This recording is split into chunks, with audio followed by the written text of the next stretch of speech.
Hey everybody, this is Peter from Wargaming with Peter, and we're going to take a deep dive look into uh, Chapter 5, which covers detection for the Harpoon 5 rule set. I basically have a copy of it that's off to my right on another system.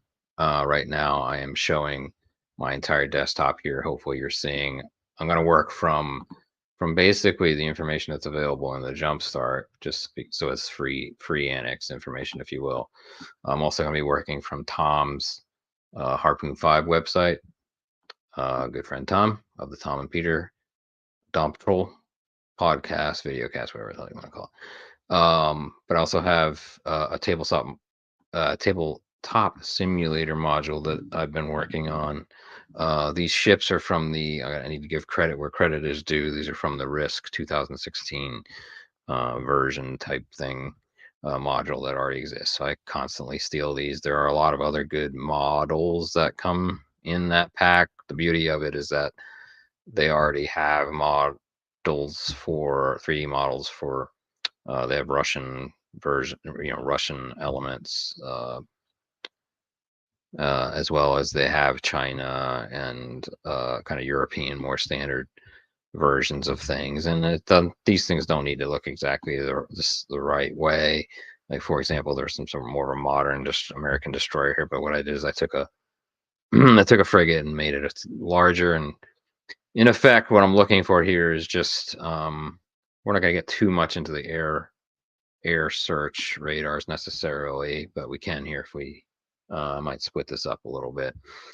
Um, so this is an extremely important section to Harpoon 5, but in essence, wargaming, any naval modern, or even World War II or prior, detection is key, right? I mean, it is the quintessential factor that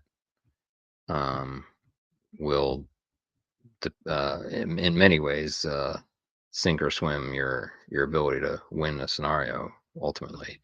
As Admiral Hayes would have stated in his fleet tactics book, the first effective fire wins. Key word being first, and the means of being first fire is first detection ultimately, right? You might have some deterrence and maybe some destruction even involved in there, so that it's detection, deterrence, destruction, and then really perseverance, right? Logistical perseverance of force in theater and beyond, for campaign's sake. But in this case, we're talking operational, and we're also talking with Harpoon 5 more specifically on the tactical level, right? One key element to this whole chapter is the size of both the originator, the detector, and the size and or altitude of the detectee, right, and vice versa. In effect, its relationship to radar horizon. So this is a good chart here, a good graphic on Tom's site about size, and the fact that most search radars are 360 degrees in nature. Most airborne search is more in the frontal arc, and that is described a bit. Give me one moment. In the rules under section. Okay, why am I not finding this? Shipboard radar types. No, that's not what I'm looking for. I'm looking for airborne. Section 5.2.5 kind of explains that most fighters carry a combined search and fire control radar in their nose. Other aircraft carry air search or 3D search.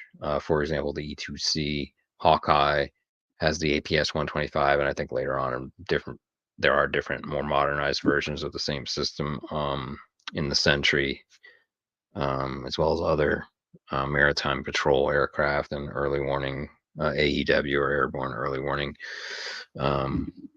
AWACS style aircraft. Again, it says one of the ruling thereof within 525 is that most aircraft radars have an arc of 120 degrees centered on the aircraft's heading. Some radars, like the APS 125 and other similar AWACS style airborne early warning, have a 360-degree arc. And those are usually combined air search 3D, as well as surface. Some of them have surface search capabilities as well. We'll get into that as we get kind of traipse into 5.2. I'm going to kind of circle back now to the beginning of the section. I'm going to slowly walk through each section. I might be reading out a lot here and there, which I hope is fine by ATG. I think if somebody tries to take this audio YouTube and splice it together and play the rules system, then by all means try. Right? Hopefully nobody just takes that challenge up, but I am going to be revealing a good amount of the rules, but I'm not going to be showing them visually, so that just for try to keep people from snapshotting stuff into getting rules that they don't pay for. All right, so please go buy the system. Please go buy all the annexes that you can get at this time. They're all very much worthwhile. Start with the U.S. Navy, U.S. Air, and go on to the Russian Navy and Air, as well as the China, and then as well as the most recently released annex, which is the Commonwealth Navies and Air. That is a combined resource as well.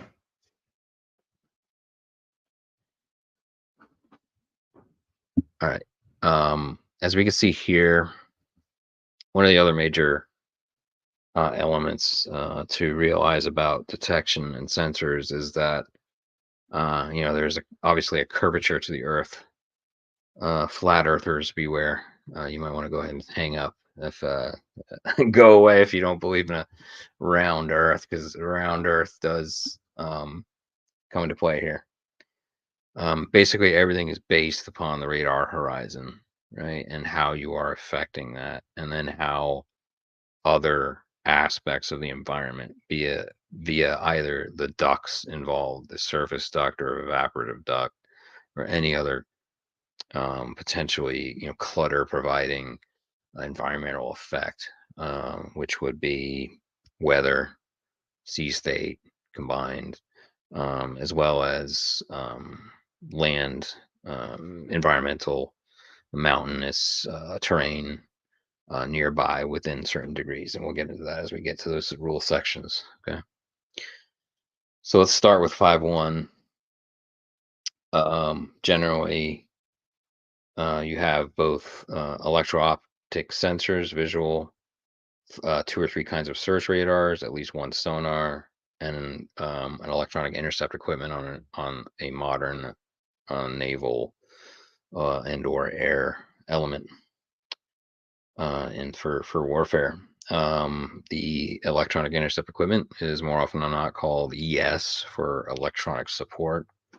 The helo may also provide information by using sonobuoys, MAD, and radar. Some helicopters are equipped with a dipping sonar as well. Now, as far as ASW goes, we will be kind of chopping up this chapter 5 into 2 portions. We're doing surface and air to surface detections primarily in this first go. And then separately, we will do an ASW series of videos, okay, a tutorial. Now, I'm up to 5.1.1 if you're following along. 5.1.1 is the differences between an active and passive sensor. I'm going to read this out relatively verbatim. A passive sensor is one that detects energy, such as heat or sound, given off by contact. It will give direction, but not distance. That's a very specific rule. Active sensors radiate energy, which can then be reflected from the target back to the sensor. Radar is an example, as well as a searchlight at night is also an example of it. Here's another ruling.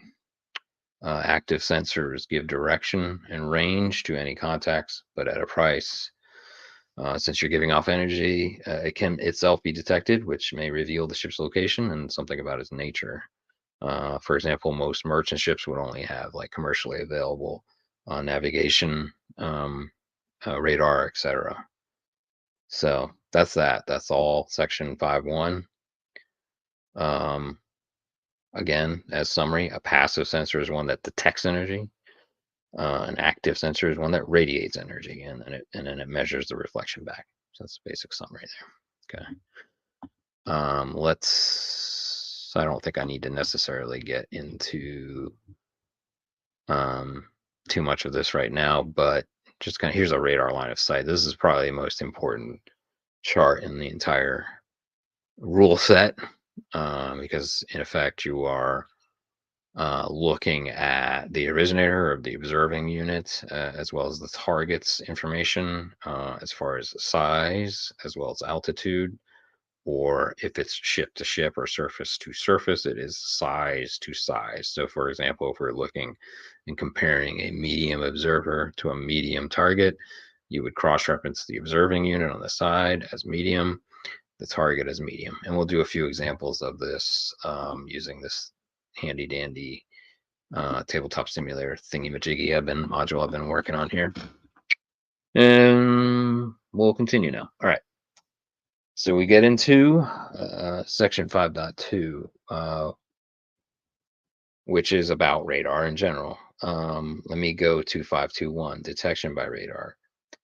Surface contacts, bullet item. Within their detect, look, I'm going to say this probably 2 or 3 times because this is a very clear statement of a ruling. Within their detection range, radar detection of surface contacts, except periscopes, is automatic.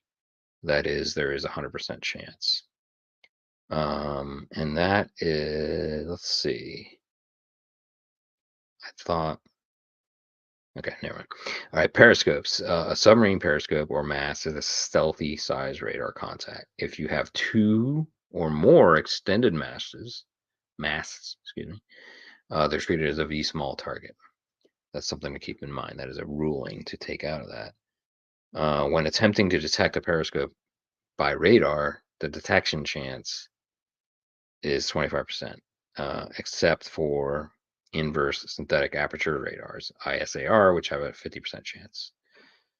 If a periscope or mast is extended for the entire tactical turn, it is detected as a regular surface contact of the appropriate size class.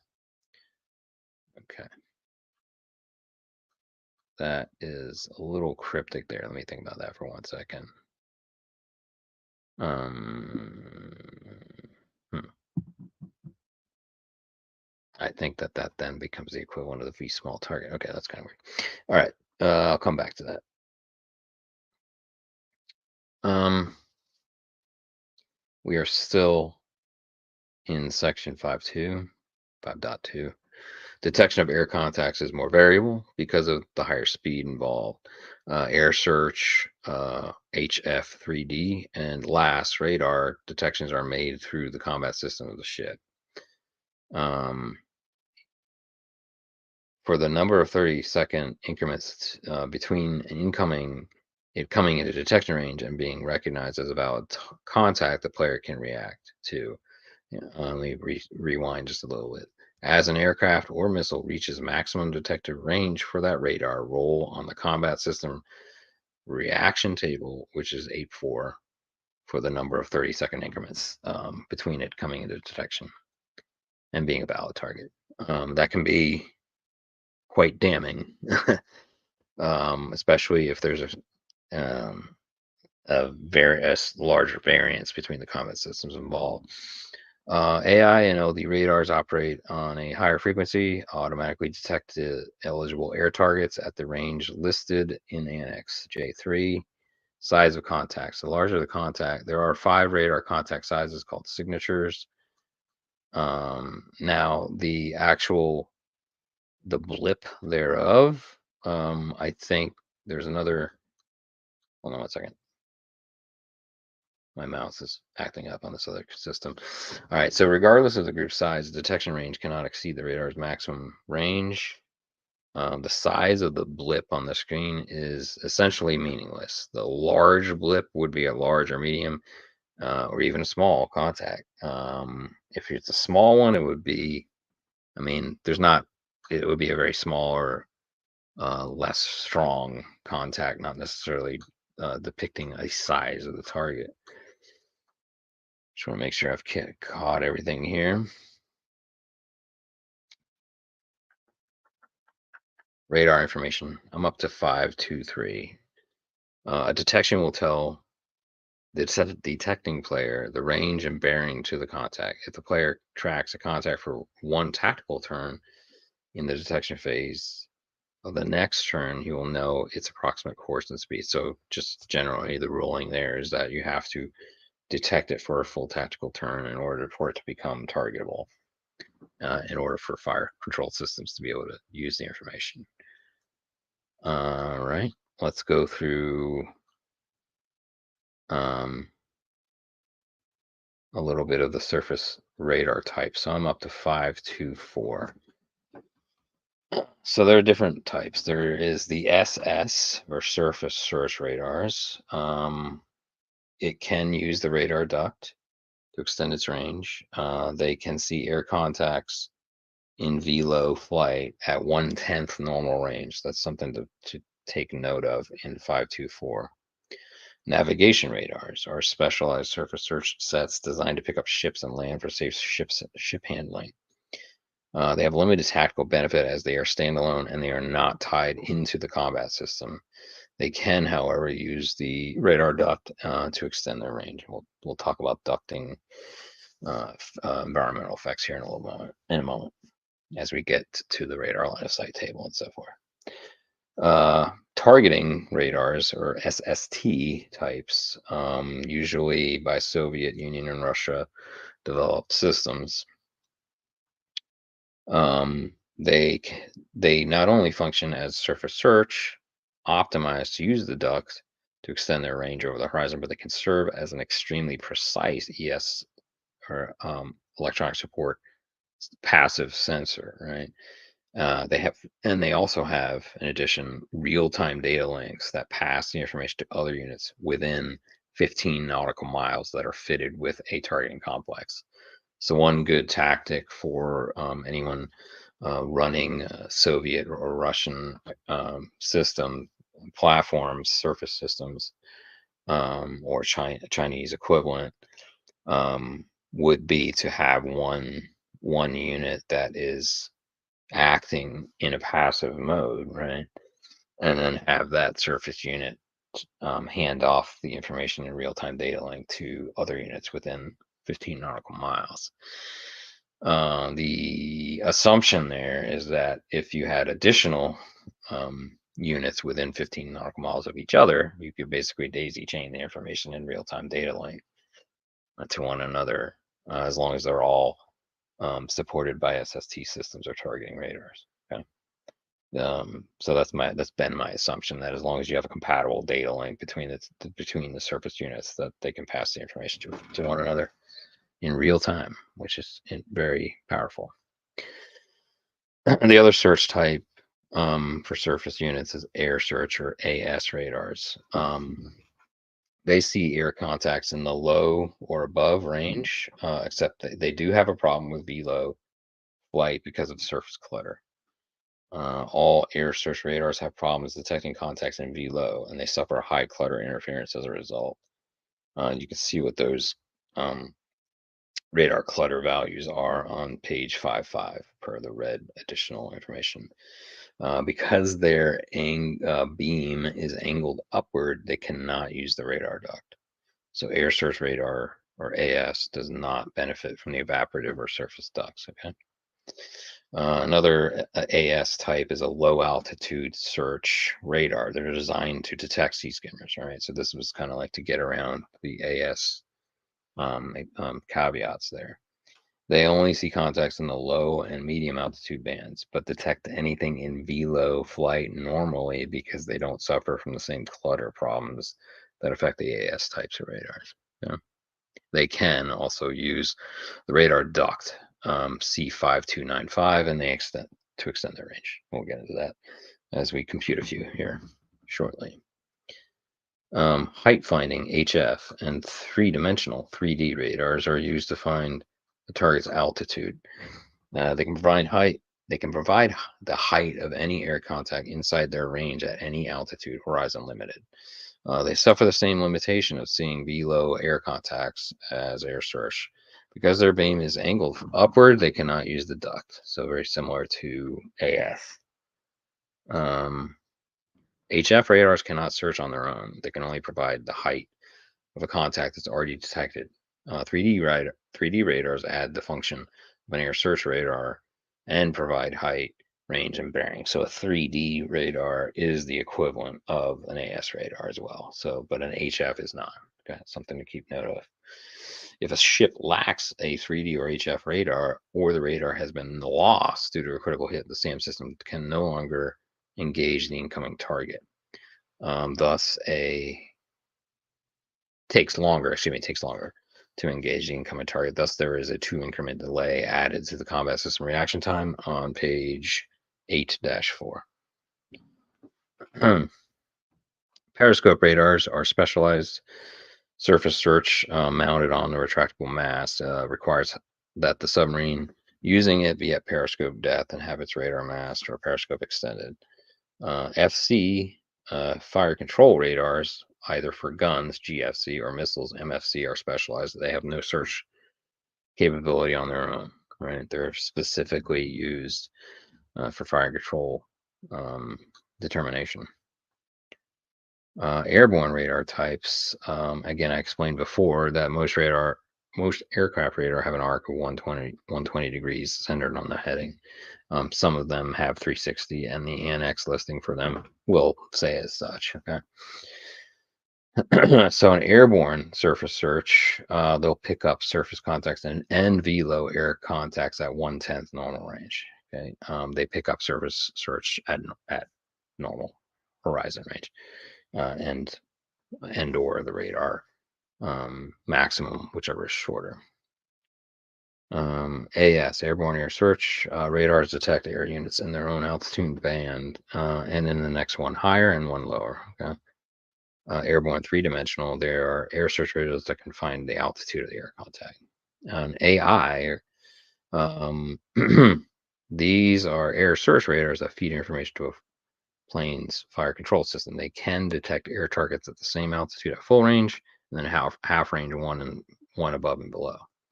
Look down, shoot down, they're improved AR. They can actually do the same radar height, but then 2 altitude bands above or below. So it's an improved. Range only radars have no search capability. They provide range data. RO, that's less typical on modern aircraft.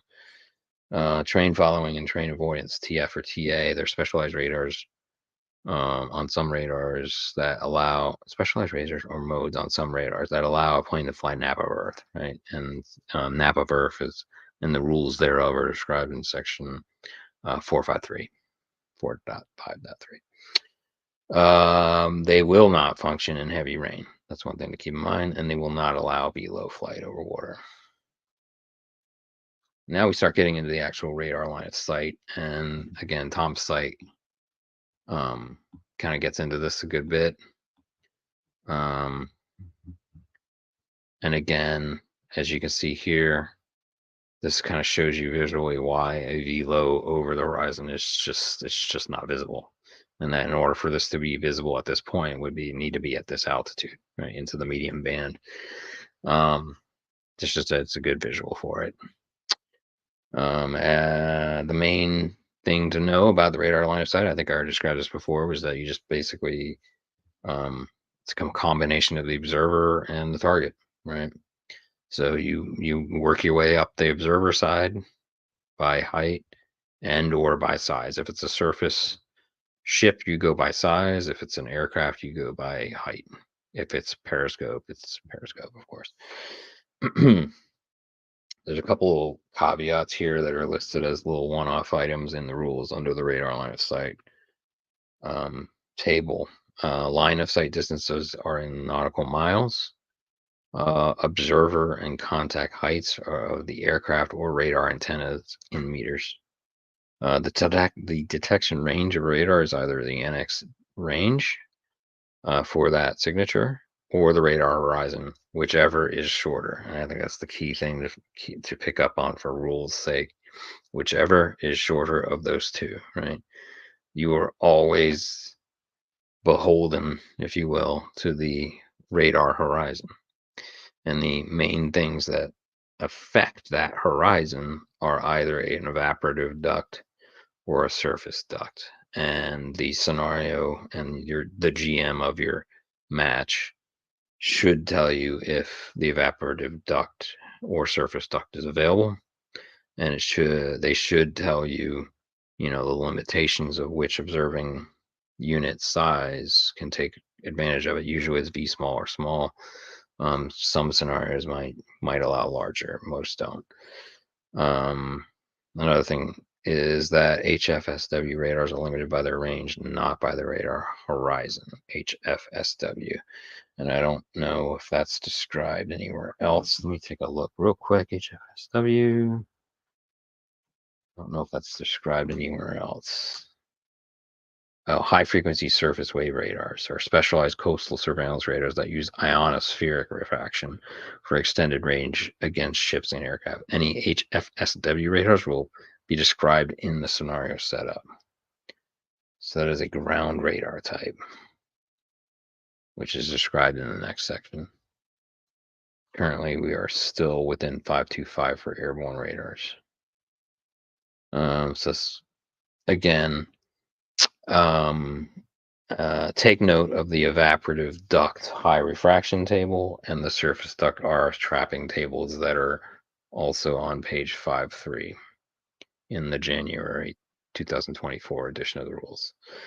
Again, I mentioned that also in that over time, these page numbers and so forth can change slightly. The section numbers don't really change too often, but it's the page numbers might. Now we start getting to ground radar type radars. And at this point, I'm actually going to stop this recording and split this into two.